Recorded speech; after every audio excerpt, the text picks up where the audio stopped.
Hello, everyone, and welcome. I'm Danny, and today Trade.com talks with Kristen Snell, the Community Outreach Director, and Charity Jordan, the Prevention Education Coordinator at Harmony House. If you haven't heard of it yet, Harmony House provides shelter, advocacy, and education to survivors of domestic violence. Before you begin, remember, if you're new here to this podcast, press subscribe on YouTube or in your podcast app. Now, hi Charity and hi Kristen. Welcome to our podcast. Hi, thanks for having us. Thank you so much, both of you, to taking time to talking to us today. I'm really looking forward to know more about what you've been doing there. So let's begin by knowing more about the history of how Harmony House came to be. Kristen, could you enlighten us with that? Yeah, absolutely. So Harmony House started in 1976. It was a grassroots effort with some volunteers at a local church who were taking in abused women into their own homes. And then slowly throughout the years, that grew to renting out hotel rooms, to eventually renting out homes. And then we got our first shelter space in 1997. I believe that's correct. And that was just a home that was rented, and we had multiple folks in that home. And then a few years later, we opened our first actual shelter location. It was in downtown Springfield here in Missouri. And we had three buildings. We had our shelter building, we had our administrative building, and then we had the building that had our case managers and our family advocate staff. And then in 2017, we moved into our current facility, which increased our bed capacity and ability to take in more folks. Oh, that's wonderful, and what a long story. Like it's been a long road, and I love that. It shows like consistency in the work that you do. And Charity, I will direct this question to you just because I believe you might have more insight in this. What is the context that you're seeing now? Because I believe that a lot of things have changed since the beginning, especially after COVID. I also tend to believe that things got a little bit worse. People had to be confined at their homes. So, what is the situation you're seeing right now? Well, we're in a unique situation here at Harmony House. So we're located in Southwest Missouri, about 3 hours southwest of St. Louis. And in our state, this city is actually the worst for reported domestic violence. And so there's actually a lot of that happens in this community. But I think after the pandemic, people realized how important mental health, their well-being. And so I think there are more people coming forward.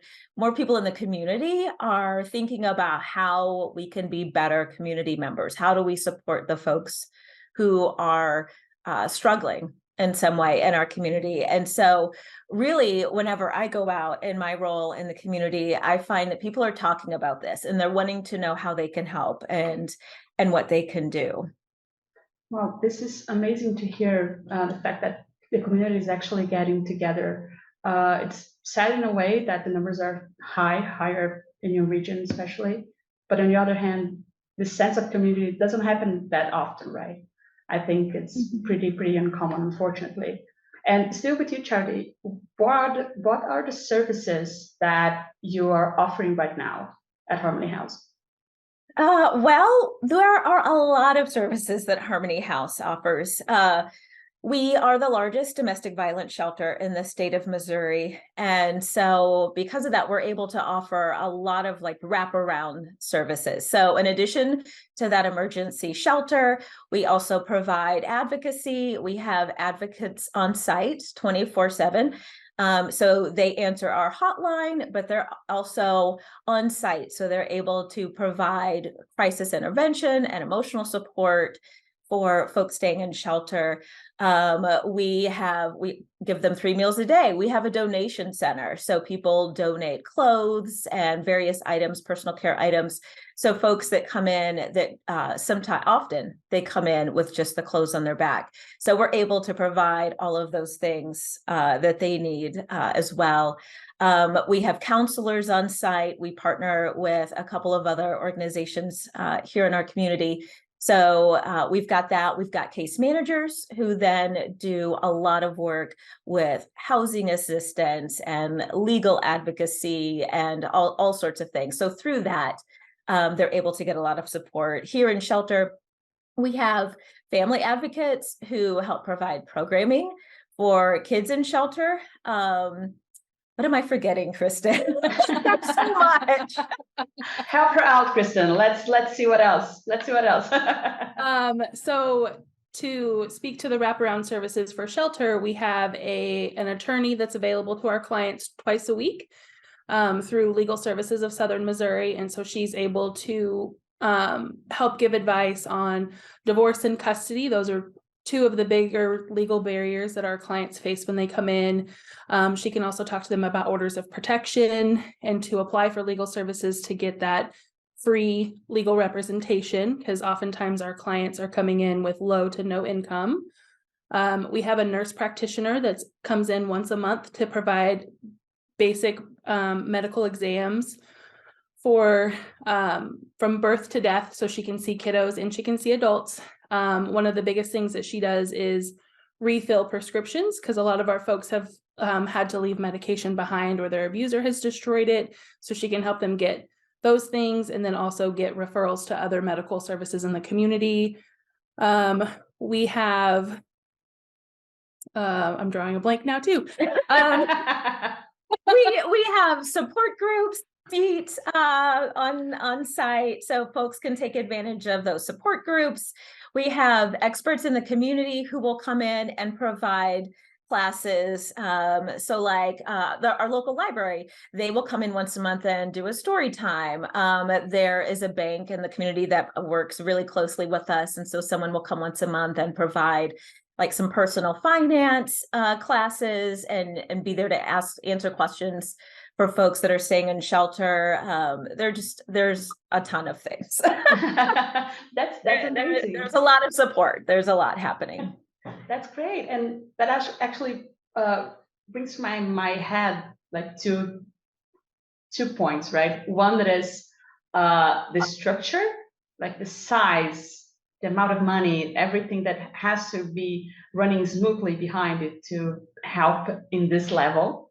And the other one that you actually mentioned before, Charity, that is the involvement with the community. So I'm not going to direct this question. You can both answer me this. But how those both things happen? One, how is the structure that you have behind it is like a large group working behind it as I'm imagining it, or not?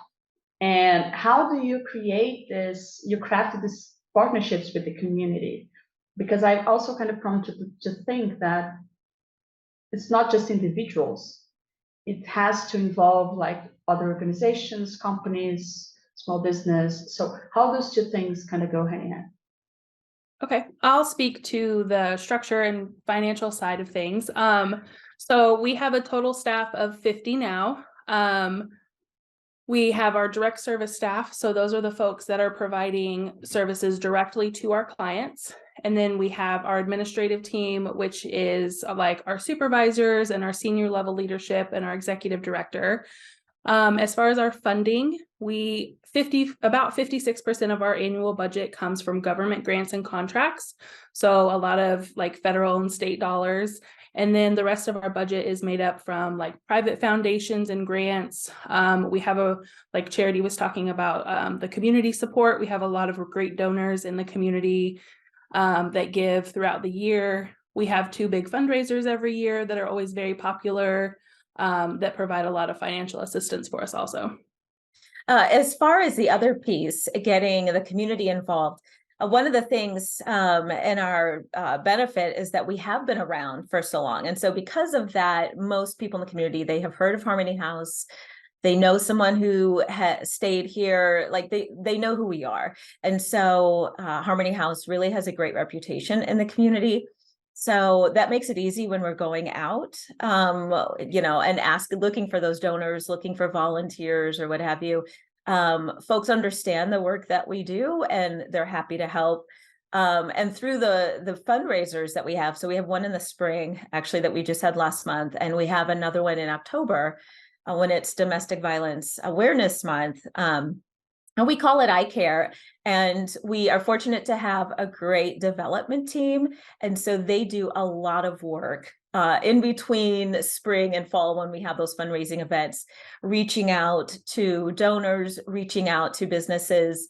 And we are really fortunate to have a lot of great business support. So a lot of individuals, but a lot of businesses, a lot of different organizations in the community support us.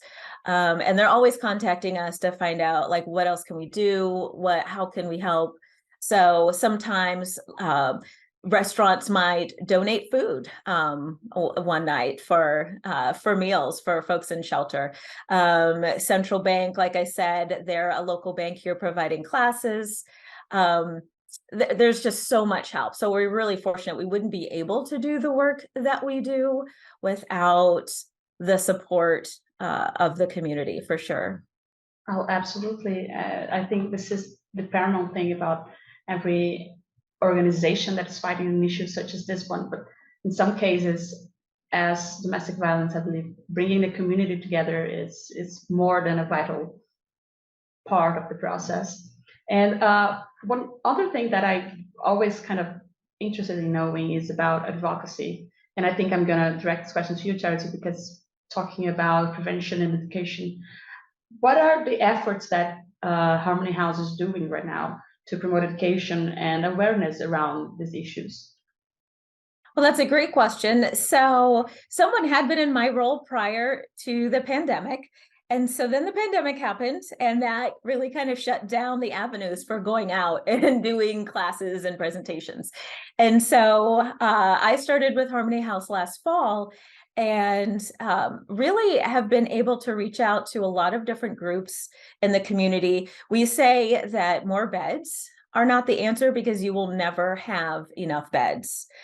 So it really is about going upstream and getting to the root of it. And that is the education piece. So my role, especially as prevention education, is getting out there. And so I meet with kids and we talk about healthy friendships and relationships and what that looks like. Being safe online, which, kids are online. We want to make sure that they have the tools to keep themselves safe. But then going out and speaking to businesses. So I'll go and talk to businesses about recognizing domestic violence in the workplace and how they can support employers. So my goal is really to get out in front of as many people as possible, because I figure the more people in the community understand really what domestic violence is, because even if they know that it's a problem, most people don't seem to understand just how common it is. And so helping them to understand that this isn't something that just affects a small number of the population, but really it's a global epidemic. Every single demographic, regardless of age or race or nationality or faith or income, all of that. And so helping them to really understand and remove some of the misperceptions around domestic violence. That's really key. One of the most common questions that I get when I go out and do presentations in the community is, well, why don't they leave? Why do they go back? And so helping people to understand that there are a lot of barriers to survivors getting out. Financial hardship is one of them. Fear of retaliation, is another. And so helping them to understand what domestic violence looks like, and then understanding how they can support survivors. So believing survivors, knowing the resources that are available to them so they can encourage the folks that they know to get help, how to intervene if they're in a situation where they're able to do that. And then talking about what healthy relationships are, and helping them connect the dots between different forms of violence and oppression, because that's really what this all comes down to. And so what the data shows is that communities are safer when they are more welcoming and inclusive. And so I always try to make that point when I talk to people, that if you do your part to make everyone in the community that you're coming in contact with feel welcome and safe, and like they are a valuable member of this community, this is going to be a safer community. So You know, my goal at the beginning of the year was to get to 1,000 people. I just hit over 1,000 people already, and we're not even halfway through the year. So we're educating a lot of people. So that's good. We're working with our local public radio station. They're going to be airing a special edition show where we can help get that message out. We are on socials, Facebook and YouTube. And so we're trying to make use of some of those other avenues to get the message out as well, so that it is that information is more accessible for people who need it. Oh, that's not good. That's great, honestly. This is just absolutely great. Come on. And I'm just going to add something here and tell people to, you can find this information in the description of the episode or in YouTube or on your podcast app. But please, everyone who's listening right now, go to their website. It's pretty easy to find. It's myharmonyhouse.org. You can get a lot of information in there, all of those things that Charity brought up, and even more than we are able to cover in this episode. And my personal highlight, and I'm going to say this, is they have an article in the news session talking about the workplace, right? Because I believe that most of us have seen something that we thought, oh, this looks like a conjugal problem or something is wrong here. I don't know what it is, but something is off. And we don't act on it. We just watch it happen and go there. I think it's a good point to start if you're working already. If you have seen something weird going on, just go there. Go to their website. Go to the news section. You're going to find this article there. Start in there. Start looking around and seeing things. It's quite important, I believe. I'm sorry. I'm always a fan of websites, good websites. Yeah, well, I think one other important thing to ask, and I'm gonna ask you, Kristen, about this, is the challenge that you face. I'm not gonna even try to presume which ones there are, but I believe there are many. If you could just give us a highlight of which ones are more pressing right now to you. Yeah, absolutely. So as an organization as a whole, funding is always going to be an issue. We over the last few years, we've seen some of those federal dollars be cut. And so some of those funding sources that were sustainable have become less sustainable. And while we have really great donors and fundraisers, having those more sustainable funding sources is always really important. Another big barrier that our clients face is a lack of affordable housing. So we have folks that when they come into our shelter, they're basically starting their lives all over again. Chances are they've had to leave everything behind. And when you're starting over with low to no income, you have a lot that you're facing, but you're also in crisis. And so that's where our amazing direct service team comes in to help them through that crisis and help them identify those next steps, and then set those goals and figure out how to take those action steps and what those are. And when there's a lack of affordable housing, as that is the next step outside of shelter, that can be really discouraging for folks, because we've seen rental prices increase, especially during the pandemic and now post-pandemic. Folks who are currently living in low income, they're not going to leave that low income housing unless they no longer qualify for it. So wait lists have gone from maybe 6 months to now a year or 2 years. And so our team has to get creative in trying to help brainstorm or identify other options that someone might have, so that they have that opportunity to start over. Because as comfortable as we can possibly make shelter and as nice as we can make it, obviously communal living is not the ideal situation for everyone. So, when clients come in, their big goal that they're working towards is to find that permanent housing. So the lack of affordable housing really puts a damper on that. Those are probably two of the biggest issues that we face as an organization. I don't know, Charity, if you have anything that you want to add. From my perspective, I'd say in addition to those, because those are some biggies, but I'd say one of the other ones that I see is just kind of finding ways to counteract some of the harmful cultural norms and helping to create a community where survivors feel safe to talk about what's happened to them, feel safe to report. And so there's a lot of education and maybe some diplomacy that has to happen. We're in a very part of the country, a community that is very conservative, very traditional.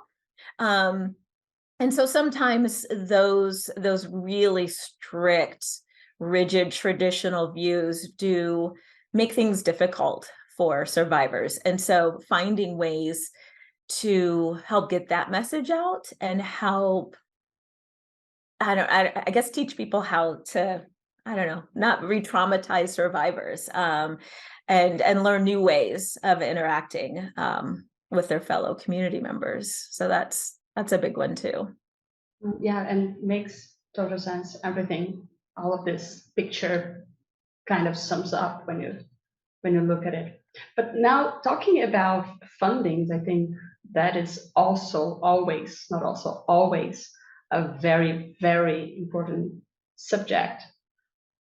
What are the best ways to help you guys keep moving forward? How people listening to us right now can help you in this fight?